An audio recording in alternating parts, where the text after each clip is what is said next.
Brownsville had a reputation for having a gang or two. You know how myths are perpetuated. They had some bad gangs, different than Bed-Stuy, where the middle class lived. So people would shy away from Brownsville. It was a very crowded place. The police couldn't do much. The numbers were so great, but the crime within the neighborhood was very little.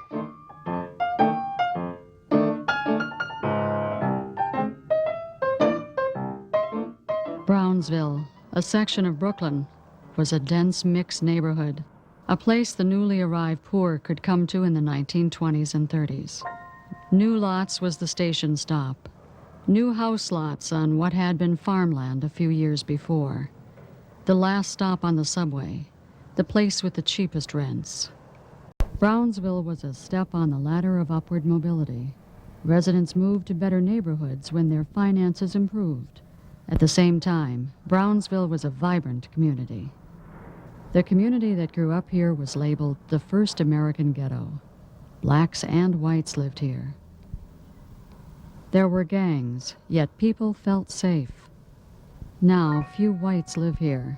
This is one of New York's poorest neighborhoods. But in a nation worried by questions of race and crime, Brownsville's history stands out. For here, blacks and whites experienced not only conflict, but lived and worked together as neighbors.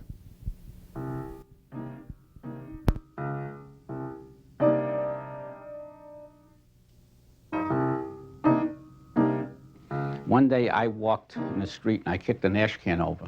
And this man said to me, "Is your father David?" I said, "Yeah." "Is his father's name Abraham?" I said, "Yeah."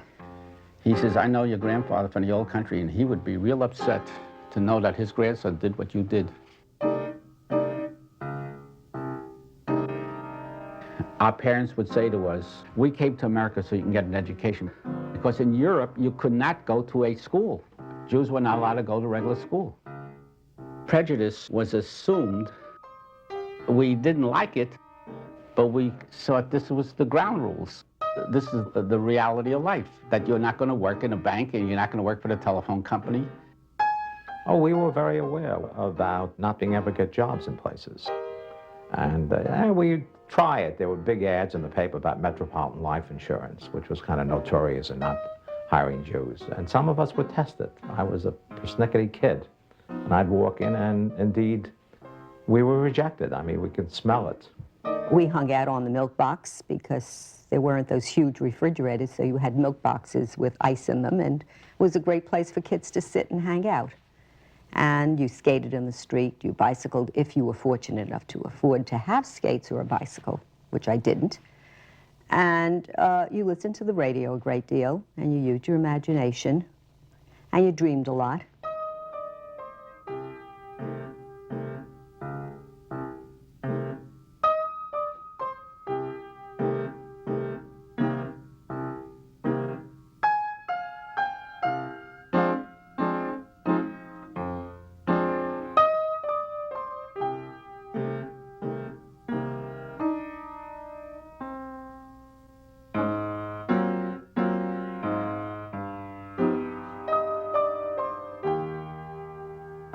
Late 1930s, we had Murder Incorporated. Came from Brownsville.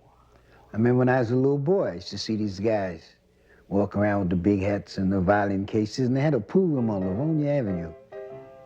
And they used to say, "Them are gangsters." So we used to run to the door as little kids, say, "Gangsters, gangsters, gangsters." They say, "Go away, go away." We didn't realize who they were.